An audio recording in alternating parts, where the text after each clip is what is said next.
What's something horrifying you experienced that no one ever believed when you tried to tell them? When I was 12 years old, I saw my mother sitting on the living room couch 3 months after we buried her, and to this day, no one, not my father, not my aunts, not the neighbors, believes me when I tell them what happened that night, but I remember it with the kind of clarity that cuts deeper the older I get. It was a Friday evening, and I had fallen asleep watching TV, something harmless like reruns of old cartoons, and when I woke up around midnight, the room was dark except for the dim blue glow of the screen, and there she was, sitting on the far end of the couch, wearing the same navy cardigan and pearl necklace she used to wear to Sunday service, her hands folded neatly on her lap, smiling at me with an expression so soft, so familiar, it made my heart lurch before my brain even caught up to what was wrong. For a few seconds, I didn't feel fear, I felt relief, this overwhelming, stupid hope that maybe the funeral had been a dream, that maybe the nights I spent crying into my pillow were just a bad memory, but then I blinked, and the air changed. It was heavy, cold in a way that seeped into my skin, and the smile on her face didn't move, didn't twitch, didn't blink. I sat there frozen, gripping the armrest of the couch, too afraid to speak but too desperate not to, and when I finally managed to croak out, "Mom?" She tilted her head slightly, like a puppet, and I heard the faintest sound, like wind through a broken window, even though the windows were closed. I scrambled off the couch and ran upstairs to my father's room, shaking him awake, babbling about seeing her downstairs, and he didn't even pretend to listen, he just groaned and pulled the covers over his head, mumbling something about bad dreams and too much TV. I ran to my aunt's room, to the neighbor's house across the street, to anyone who would listen, but all I got were indulgent smiles and gentle pats on the head and reassurances that it was grief playing tricks on me. No one came to check. No one looked. They left me alone with it. That night, after everyone went back to sleep, I sat at the top of the stairs, peering through the banister, watching the darkened living room. At first, nothing happened.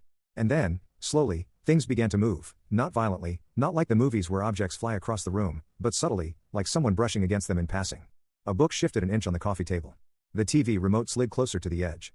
A picture frame tilted just enough to catch the blue light and flash into my eyes like a warning. I wanted to scream, but it was like my voice had been locked in my throat. I pressed myself against the wall and stayed there until the sun rose, until the first beams of light broke the spell and the house looked normal again, silent, still, untouched. But I knew. I knew what I had seen. I knew what had brushed past me as I ran upstairs. And deep down, a part of me understood that it wasn't over, not by a long shot. I spent the next few years burying that memory under school, sports, friends, anything to feel normal, but every once in a while, when I caught a whiff of her perfume lingering in a room I hadn't entered, or found a door ajar that I was sure I had closed, I would remember that night, and the smile that never reached her eyes. As I grew older, I did what every rational part of me demanded. I told myself it had been a dream, a hallucination born from grief, a child's mind playing desperate tricks to bring back someone it couldn't bear to lose, and for a few years, that lie worked well enough to let me live a mostly normal life, but the truth has a way of clawing its way back to the surface no matter how deep you bury it, and by the time I hit 16, it was undeniable that whatever had come into our house that night had never left. It started subtly, almost mockingly, as if whatever it was knew exactly how much it could get away with without blowing its cover.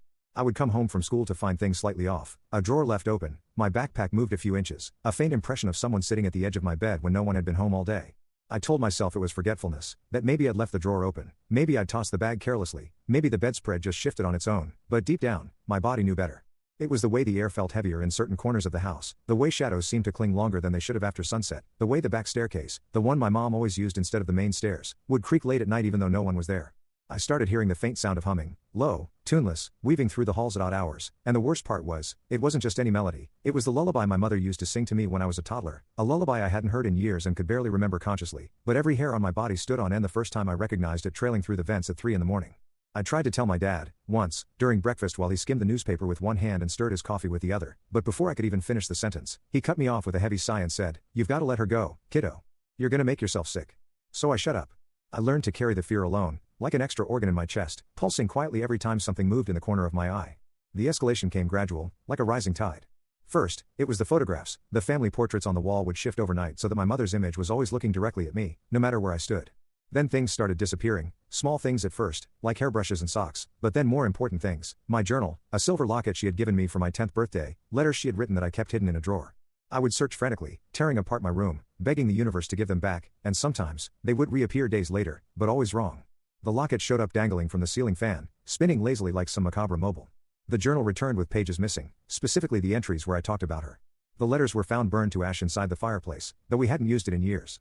And still, I told no one. Still, I swallowed the fear like poison, pretending it didn't taste as bitter as it did. By 18, I couldn't wait to leave that house behind. I went to college 3 states away and convinced myself that putting distance between me and that place would fix everything, that whatever it was would be trapped inside those crumbling walls like a genie in a bottle. For a while, it worked. The first year away, I almost believed I had outrun it. But grief doesn't obey geography, and neither does whatever it was that latched onto me that night, because even hundreds of miles away, sometimes I would find a window open in my dorm when I knew I had closed it, or wake up with the feeling of someone smoothing my hair away from my forehead in the dark. It wasn't violent. It wasn't dramatic. It was patient. And somehow, that made it worse. I started to realize it wasn't haunting the house, it was haunting me. And no matter where I went, it would follow. Watching. Waiting. Humming me to sleep with a lullaby I couldn't forget even if I tried. By the time I was 28, living alone in a small apartment on the edge of town, I had perfected the art of pretending everything was fine, smiling through gritted teeth at coworkers, laughing at jokes that barely registered, keeping busy enough that I could almost drown out the growing weight that pressed against my ribs every night after I locked the door and turned off the lights, but no amount of noise or denial could erase the fact that the thing I had glimpsed as a boy was still with me, closer now, bolder, as if the years had thinned whatever barrier once kept it at bay. It started with the notes, slips of paper written in my mother's handwriting, notes that should have been impossible because she had been dead for over 15 years. I would find them tucked under my pillow, slipped into my coat pocket, folded into my lunch bag, simple things at first, like I miss you or you're not alone, words that could almost be comforting if they hadn't been laced with that metallic taste of wrongness, the gut-deep certainty that these weren't messages from my mother, not really. Then came the missing time. I would lose hours, entire afternoons swallowed up in a blink, finding myself standing in rooms I didn't remember walking into, holding objects I didn't remember picking up.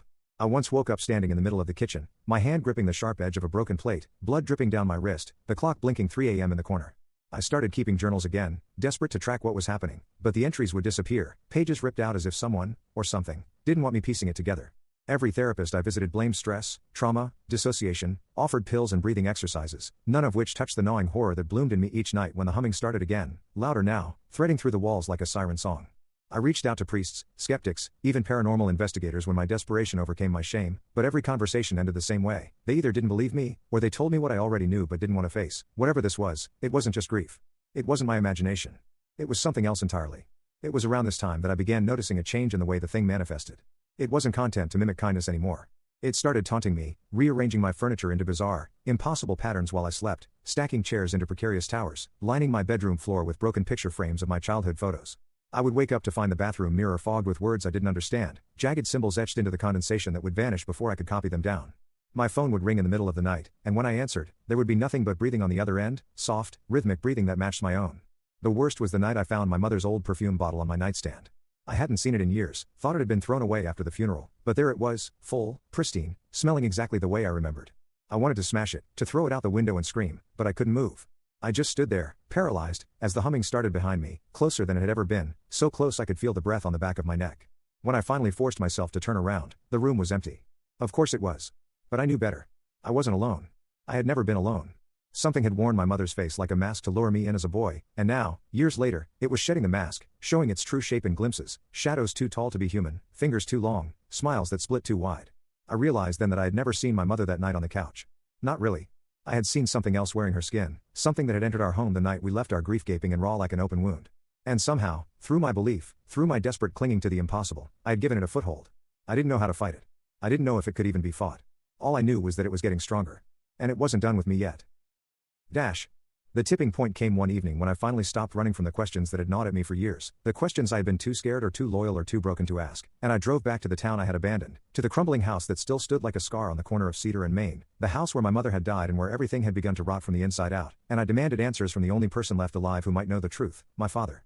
He was older now, smaller somehow, a man eroded by time and guilt and whatever lived in that house with him, and when I asked him, flat out, how Mom had really died, he didn't deny it, didn't scoff or laugh or deflect like I thought he would. Instead, he just looked at me with this hollow sadness I couldn't understand and said, "You saw her too, didn't you?" Those 6 words unraveled everything.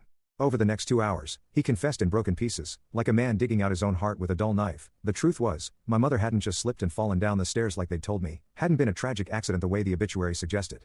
She had been trying to leave him, to take me and go, and in the heat of one final, catastrophic argument, he had pushed her, not meaning to kill her, he insisted over and over, tears streaming down his face, but the damage was done. In his panic, he had staged the scene, called the ambulance, lied to the police, spun a story that everyone was too kind, or too complicit, to challenge. But in the weeks after her death, things started happening. Objects moving, whispers in the walls, shadows in the corners of his vision. At first, he thought it was grief too. Then he thought it was guilt. But by the time I saw her that night in the living room, he had already realized it was something worse, something he had let into the house the moment he tried to cover up what he'd done. "It wears her face because that's what you needed to see," he said, voice shaking. "It wore her face to get close to you." The entity, the thing that had pretended to be my mother, fed off the brokenness left behind, off me, off him, off the rotting foundation of lies and betrayal that saturated the walls of that house. My belief, my desperate, childish need to see her again, had given it strength.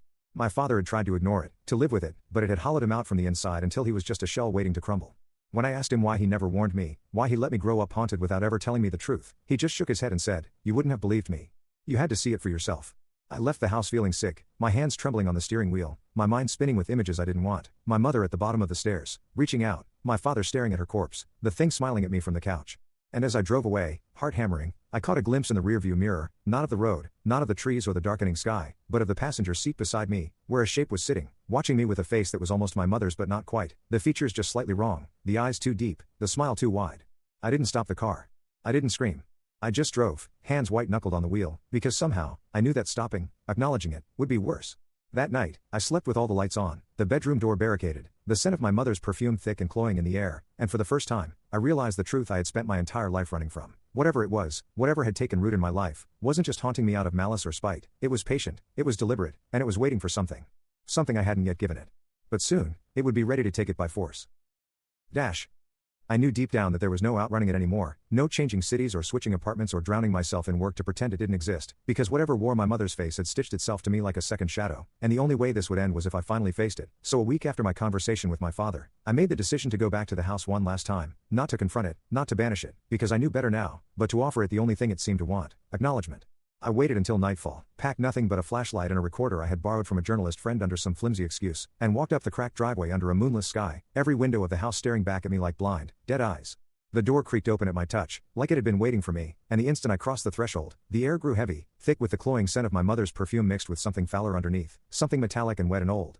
I stood in the living room, the same spot where I first saw her, or it, or whatever it was, and whispered, "I know you're here." Silence, and then the softest hint of movement at the edge of my vision, something stepping just out of reach, playing with me the way it always had. I placed the recorder on the coffee table and hit record, my hand trembling so badly it was a miracle the device didn't slide off. "I know what happened," I said aloud, voice barely above a whisper. "I know what he did. I know you're not her." At first, nothing. Then the temperature dropped so fast the breath left my lungs in a visible puff, and the humming started again, not sweet and sorrowful this time, but jagged, broken, like someone dragging nails across piano strings. I turned slowly, and there she was, standing at the foot of the stairs, barefoot, her nightgown stained and torn, her hair hanging in damp clumps, her head tilted unnaturally to the side the way it must have snapped when she fell, or was pushed. Her eyes locked onto mine, and for a heartbeat, there was something almost human in them, some flicker of recognition or plea, but it was gone just as fast, replaced by the cold, ravenous thing that had followed me all my life. "What do you want?" I choked out, and the thing that looked like my mother smiled that too wide smile and opened its mouth, but instead of words, a thick, black sludge poured out, splattering on the floor between us, writhing like living shadows. I stumbled back, gagging on the stench, and that's when I understood, this was never about vengeance, or grief, or even justice. It wanted presence. It wanted worship. It wanted me to stay, to rot inside this house the way it had, to feed it my life piece by piece until there was nothing left but another echo trapped inside these walls. I ran. I don't even remember how I made it out, I just remember the porch steps slamming into my shins, the gravel biting into my palms as I fell, the world tilting wildly as I scrambled to my car and tore out of the driveway without ever looking back. I didn't stop driving until sunrise, didn't stop shaking for days, and when I finally checked the recorder, hoping for some rational explanation, some proof I could shove in the face of anyone who ever doubted me, all I found was static, and underneath it, so faint I almost missed it, the sound of a woman sobbing. I moved across the country a month later. I changed my name. I cut ties with anyone who knew me before. But some nights, when I'm drifting off to sleep, I still hear the humming leaking through the walls, soft and persistent, a reminder that you can change your name, your home, your entire life, but you can't outrun the things that know you too well. I live quietly now, alone, no pets, no visitors, no mirrors in the house. I avoid the news, avoid old memories, avoid anything that could call it back. But sometimes, just before sleep claims me, I catch the faintest whiff of perfume in the air, and I know it's still waiting, still watching, patient as ever, because that's what it does. And one day, when I'm too tired to fight, too weak to run, I know it'll finally take what it's been waiting for all along.